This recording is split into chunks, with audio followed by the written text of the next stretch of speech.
Summary. Sometimes the most surprising lessons come from the people we think we already understand. What my nephew told me one quiet afternoon changed the way I look at compassion forever. Now, before I begin, don't forget to like the video, share your thoughts or story in the comments, and subscribe to stay updated with our latest stories. Now before I begin, tell me where you're watching from. I'd love to know which cities and towns are joining me for this memory that stayed with me for years. I remember the sunlight that afternoon, how it came through the lace curtains in warm stripes across my living room floor. It was one of those slow days, the kind where the house feels fuller than it really is because the air is still and every sound seems louder. My nephew, Daniel, had come to visit.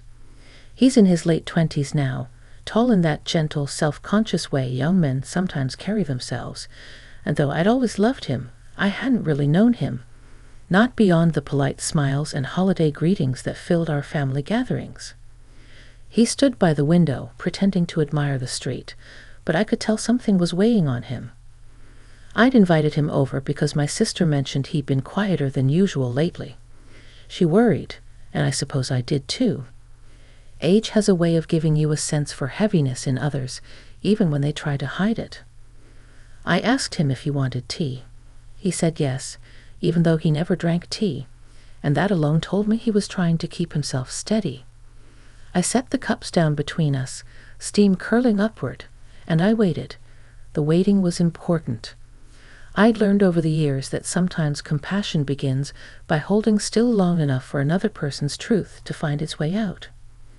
He finally sighed, a long, uneven breath, the kind that escapes a person before they realize it. Then he sat across from me and stared at his hands. There was something almost fragile in the way he held them, fingers interlaced, knuckles tight. He looked up, and for a moment I saw the little boy he used to be. Wide-eyed, earnest, hoping he wouldn't be misunderstood. "Aunt Claire," he said, "I need to tell you something, but I don't know how you'll take it." My heart softened instantly. I leaned back a little, giving him space, and nodded for him to continue. The room was quiet except for the low hum of the refrigerator in the kitchen. That gentle hum seemed to pull us both into a small pocket of stillness. He began speaking slowly, haltingly at first, and then with more certainty. He shared how overwhelmed he'd been feeling, how life had been pulling him in too many directions, how expectations, others and his own, were pressing down on him in ways he couldn't explain to most people. He admitted he felt lost, unsure of who he was supposed to be or what path he should follow. What struck me most wasn't the struggle itself, but the honesty, the openness, the rare kind of truth people only share when they trust you enough to show their uncertainties without fear of being judged. I felt something shift inside me, a gentle ache, a recognition. I remembered being his age and feeling just as unsure, though I had never admitted it to anyone back then. I wanted to reach across the table, but I didn't. Instead, I let the silence settle around us again, not heavy this time, but calm, like a blanket he could wrap himself in while he gathered his thoughts. When he finally looked up, his eyes were clearer, as though simply speaking had eased some part of the burden. And in that moment I understood. Sometimes the most unexpected honesty doesn't demand answers, solutions, or advice. Sometimes it only asks for compassion, quiet, patient, and steady. That was the beginning of the lesson he would teach me, though neither of us realized it yet. The following week, Daniel asked if he could stop by again. His voice on the phone sounded steadier, but with a cautious edge, as if he wasn't sure whether he could lean on that steadiness yet.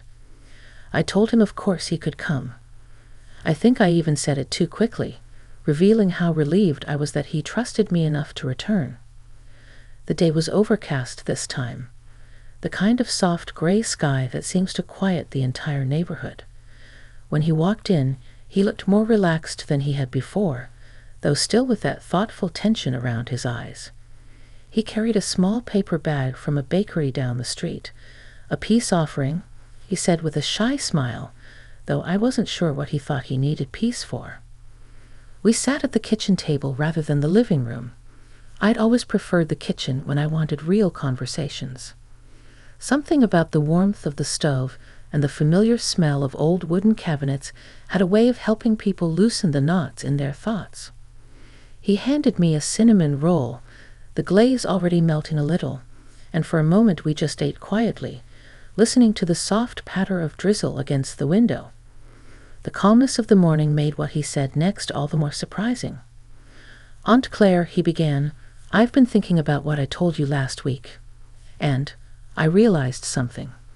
I don't really know how to be open with people. Not even with myself." He paused, then added, "But you listened, and I want to understand why it helps so much." I felt a small flutter in my chest. Something tender, something I wasn't ready to name. I took a sip of my coffee, letting the warmth linger before answering. "Sometimes," I said, "we just need someone to hear us without trying to fix us. Someone who sees us fully and doesn't turn away." He looked at me with a thoughtful intensity, as though he were studying not just my words, but the quiet spaces around them. "Did anyone ever do that for you?" he asked. I wasn't expecting the question. It caught me off guard, striking a place inside me I hadn't touched in years.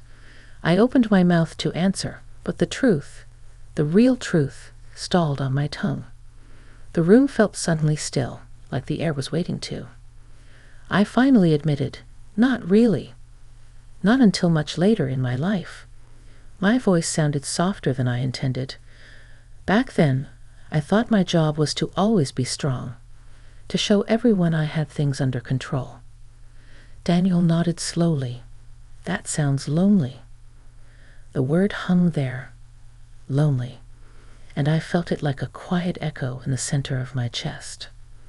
For years I'd carried responsibilities, expectations, routines, everything that seemed to make me reliable, useful, steady.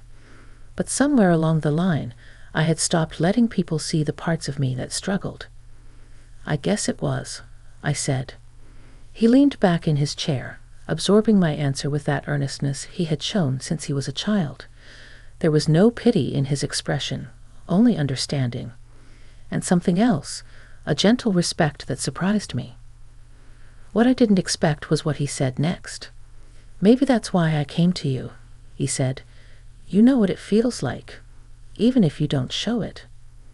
The simplicity of his words touched something deeper than I anticipated. It was as though he'd held a mirror up to me, not to expose flaws, but to help me see an old truth I had forgotten.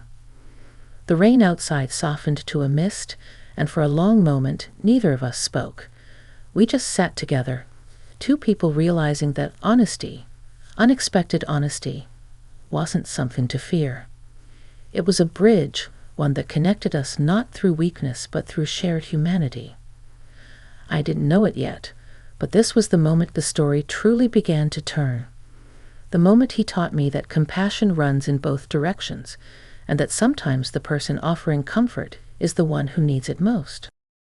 A few days after our quiet morning in the kitchen, Daniel called again. His voice held a new steadiness, but also something else. Anticipation, maybe even relief. He asked if I wanted to take a walk with him. "Just a simple walk," he said, "around the old lake trail we used to visit when he was a boy." I agreed, though a part of me wondered what had prompted the invitation. When I arrived at the trailhead, the sky had cleared into a deep blue, the air crisp with the early afternoon breeze. The trees, tall and golden with early autumn, swayed gently above us. It was the kind of day that made memories feel close, as though they might rise from the ground like mist. Daniel greeted me with a smile that reached his eyes, and we fell into an easy pace. The gravel crunched under our feet. Birds darted overhead. The lake shimmered through the breaks in the trees, calm and steady, as though it were listening too. For a while we talked about small things, work, family updates, the kind of casual chatter that fills the space before something deeper surfaces. But as we walked farther around the lake, his tone shifted. "Aunt Claire," he said suddenly, "do you ever feel like you've spent years being someone everyone expects, and you don't even know if that's who you really are. I slowed a little, letting the question settle. The honesty of it, the weight behind it, echoed through me. Yes, I said quietly, more times than I'd like to admit. He nodded, almost relieved. I keep thinking about our conversation the other day. How you said you always felt like you had to be strong. He hesitated. That's how I've been feeling too. Like I'm performing strength instead of living honestly. We reached a wooden bench overlooking the water, and without speaking, we sat down. The lake was perfectly still. A pair of ducks glided across the surface, leaving soft ripples behind them. Daniel leaned forward, elbows on his knees, fingers clasped together. I think I've been scared, he said. Scared to tell people when I'm overwhelmed. Scared to admit when I don't know what I'm doing. Scared to disappoint anyone. His voice didn't shake, but it wavered just enough to reveal the depth behind his words. I felt a pull in my chest, not of sadness, but recognition. You know, I said, I used to think that admitting those things made a person weaker. But I've learned that honesty, real honesty, can be the strongest thing you can offer yourself. He turned to look at me then, really look, and there was something different in his expression, something open, almost grateful. You make it sound simple, he said. It isn't simple, I answered gently, but it becomes easier when you don't have to do it alone.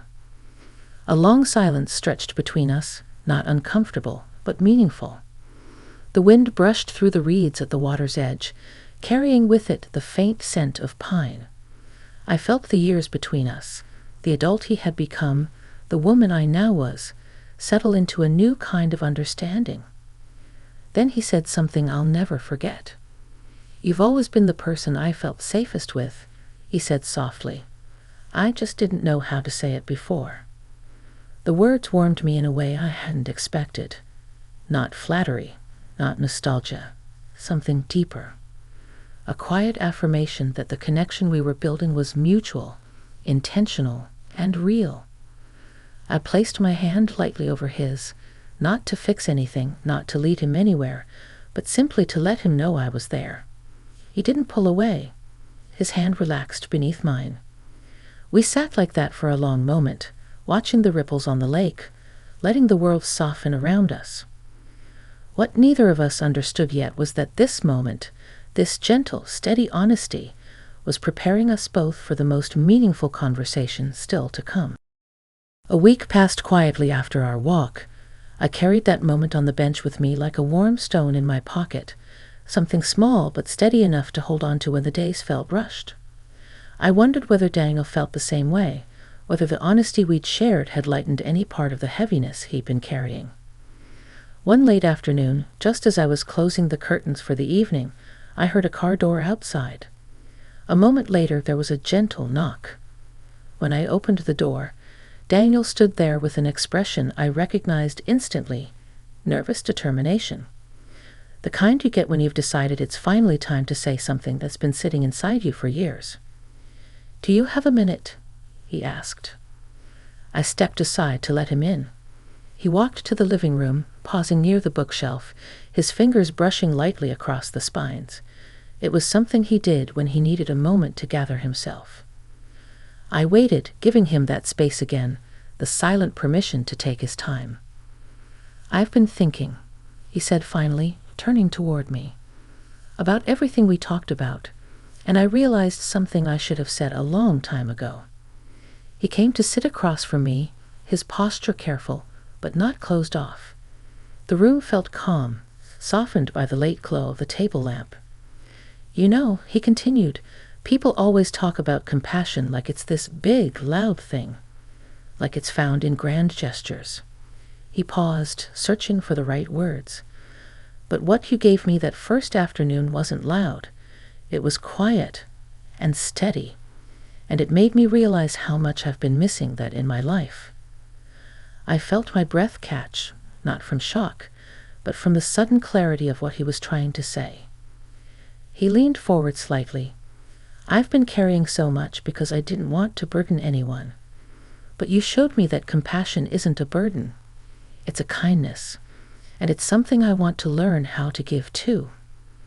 Something warm blossomed in my chest. Pride, maybe, but also something deeper, something reflective. I had spent so many years playing the role of the strong one that I'd forgotten how meaningful it could be to simply sit in truth with another person. "I didn't do anything extraordinary," I said softly. He shook his head gently.